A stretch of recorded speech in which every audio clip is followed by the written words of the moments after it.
In our last video, we talked about holsters and the 4 popular subcompact 9mm on the market today. And as promised, I told you we were going to do a range review, kind of talking about what we like and dislike about these handguns. So we're going to be reviewing the Glock 43X, the Sig P365 SAS, the Springfield Hellcat, and the Smith & Wesson M&P Shield. So these are, in our opinion, these are the top 4 subcompact 9mm on the market, and we're going to be shooting them side by side, and we'll give you our overall impressions, so stick around.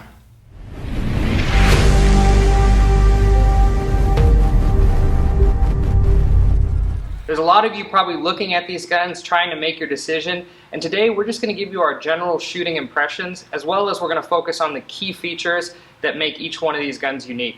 They're very close competitors, and we'll give more detailed information in the description below. We're going to list the MSRP as well as some of the specifications, but all 4 of these guns are fairly similar in size and dimensions and capacity and price. So we're not going to dive too much into comparing these micro details, but we are going to focus on our general shooting impressions as well as those features, and I think that'll help you make a better decision.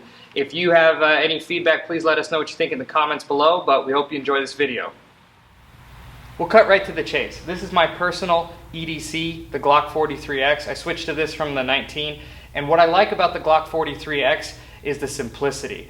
They added a longer grip from the 43, so now it holds 10 rounds stock, but with the Shield S15 mags, you get about 15. You get 15 plus 1. So I've got full-size capacity, and it's a very comfortable shooting gun. And if you're familiar with Glock simplicity, you'll know exactly what I'm talking about. It's very easy to shoot, it's very simple to shoot, it's very reliable, and so this is my choice for everyday carry. We'll shoot a few rounds through it.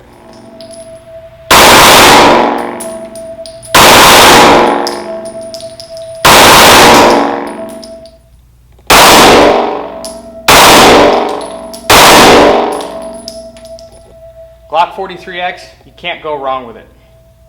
Next up, we're going to talk about the Sig P365 SAS. Now, when this gun, specifically the 365, entered the market, it was a game changer.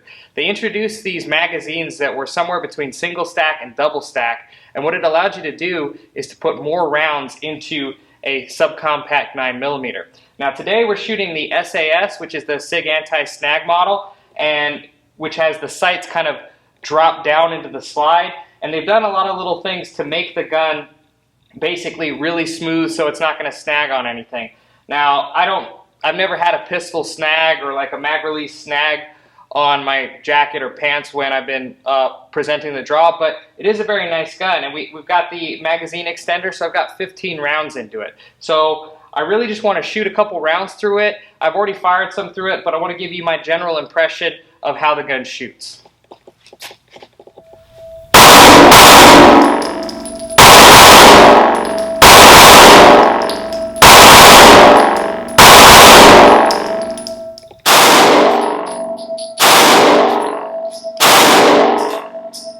Alright, my first impression, the gun itself is a little bit snappier than the 43X. It could have something to do with the ported barrel here. I see a lot of gas flashing when I'm shooting the gun. It's a little bit snappier. Additionally, the trigger's kind of got a longer pull, but it's not gritty. It's a smooth trigger all the way back, and so that could take some getting used to. Overall, it's a fantastic gun. I think where the Sig 365 stands out is the capacity as well as just the size. This technically could be a really good pocket gun, and the design of the gun I think is revolutionary. So the Sig 365 comes with a lot of features stock out of the box, and it's a fantastic shooting gun. So I've heard some people say that the SAS sights kind of throw off their accuracy. I've been shooting this, and I actually think it does very well. So check out the Sig 365 SAS. Next up, we're going to talk about the Springfield Hellcat. The Hellcat's claim to fame is that it's the highest capacity micro subcompact 9mm on the market. It does have some additional safety features, but pound for pound, we're going to see how it shoots compared to the others.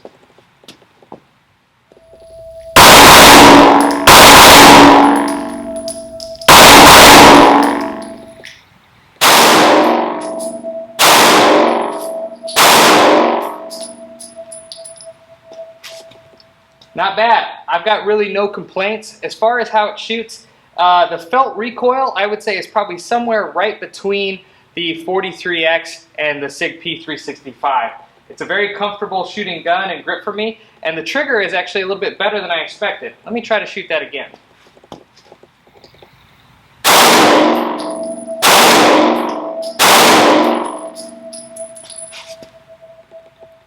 From the rounds I've put through the Hellcat so far, I'm very impressed with it. The felt recoil is very manageable, it's got great capacity, and the trigger is actually better than I expected it to be. I think the Hellcat's a winner. Last but not least, we're going to be talking about the Smith & Wesson M&P Shield. Now this one has been around for a long time, and it is a favorite for a lot of people. Ask any gun store, they sell a lot of these guns. And there's a couple different models. We were shooting the Easy a little bit earlier. We maybe do a side-by-side comparison of the 2.0 along with the Easy at another time.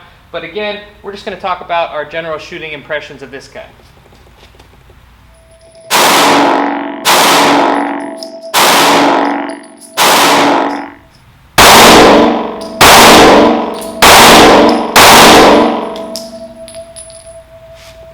Alright, my overall impression of the gun is that it shoots very well. It's got really nice features. The grip is a little bit thinner than the other ones. It's a single stack, so you get a little bit less capacity, which ideally I'd like a little bit more capacity, especially when you're shooting 9mm. The grip is a little bit thinner, so I feel like it's a little bit less comfortable to shoot, moves around a little bit when I'm shooting it, but you cannot go wrong with the M&P Shield 9mm. It's a fantastic choice, and it's probably the longest running of all of these. The 43X came out recently, I believe last year. The Sig 365 came out before that. So the Hellcat, all of these are kind of newer entries to the market, and they've had to make some modifications to some of them. But the M&P Shield has kind of been the long-running single stack 9mm, and it's a fantastic choice if you're looking for that as well. If you buy any one of these four guns, you won't be disappointed. But we're going to kind of differentiate and tell you some of the features that we think make these special. So starting with the 43X, again, this one is my winner, my personal concealed carry, for a couple of reasons. First, it's out of the box, ready to go, ready to conceal carry. It's got a comfortable grip, and in my opinion, this one shoots the best for me. The shooting is somewhat subjective, so you can rent all of these guns here at Shooters World in Peoria and see for yourself, so come on down and check that out. I definitely recommend renting a firearm before you make that decision. But for me, what I like about it is the grip is comfortable and long enough to where I don't need to add magazine extenders to get my pinky around the gun. So it's a very comfortable shooting gun out of the box. So the con for this is that in order to get that 15+1 capacity is that I've got to purchase a third-party aftermarket Shield S15 magazine. But as far as if you fired Glocks before and you're familiar with the Glock trigger, you can purchase this gun, get a holster for it, and you're ready to go. Shoots very well, very comfortable, and it's an excellent choice if you're looking for an easily concealable subcompact 9mm. You can't go wrong with the Glock 43X. And with the Shield S15 magazines, it's a game changer in my opinion. The Sig P365 is our second favorite choice, and where Sig wins, I believe it's in innovation. They really showed the market what could be done with a subcompact 9mm. A lot of the things that make the P365 special is that it's an innovative design. It is, technically you could pocket carry this gun. It comes in a few different models, the XL and the P365, as well as this SAS model. I like innovation in the gun industry. A lot of times it's more of the same that's coming out, and it's a good shooting gun. It was a little bit snappy. I did enjoy using the sights, but definitely an innovative gun, and one that I believe that it's very popular for a very good reason. It's an excellent choice.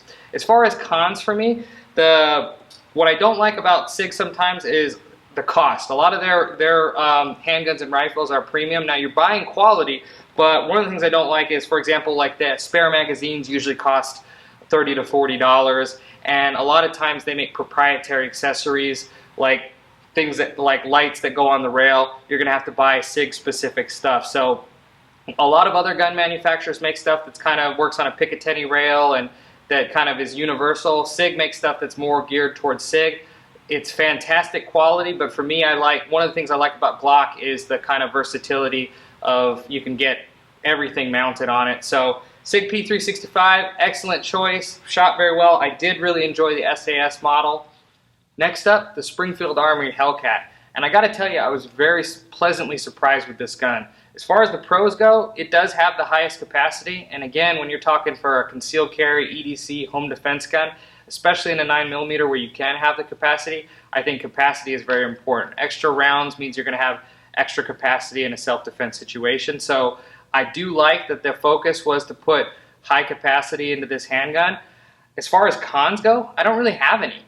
I think it's shot well. I think it does what it's supposed to do. I haven't noted any reliability issues, and between my Glock 43X and this Hellcat, if you're comparing any of the guns we looked at today, I don't think you'd be wrong to go for this. Now, I'm not quite ready to leave my Glock 43X just yet, but I can definitely see the appeal to the Springfield Armory Hellcat. Last but not least, the Smith & Wesson M&P Shield 2.0. Now, this gun is the longest running gun of all the guns we've fired today, so it's got a proven track record of reliability. I like that it comes with different models that are perfect for new shooters. They have models that have manual safeties, easily rackable slides, and there's a lot of different features that you could find available on this gun for those of you that are looking for it. As far as cons go, I think this was probably my least favorite to shoot. Partly because the grip is kind of narrower, so I felt like it was kind of a little bit less comfortable to shoot. And additionally, this one has the lowest capacity of all the guns. It's a single stack 9mm, and so it had the lowest capacity of all the guns we shot today. So my favorite again was the Glock 43X. I think we kind of did these in kind of a descending order of what I would get.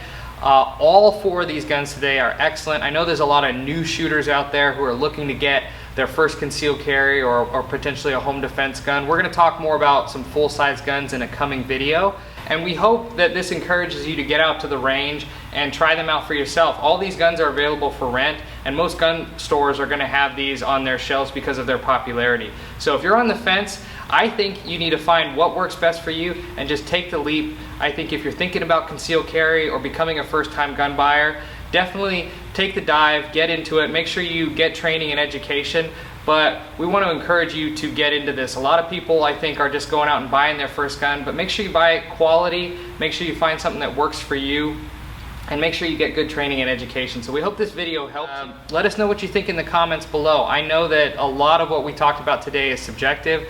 You should go to try these guns out before you pick and really kind of form your own opinions.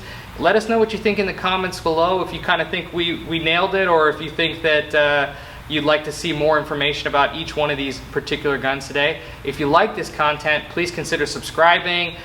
Check us out on Facebook and Instagram, and check us out at firststepgunessentials.com. We really are here to kind of help guide you through the process of firearms ownership, and we're bringing you content weekly on all of the stuff that's related to new gun ownership. So we hope you like this video, and we hope you have a good day.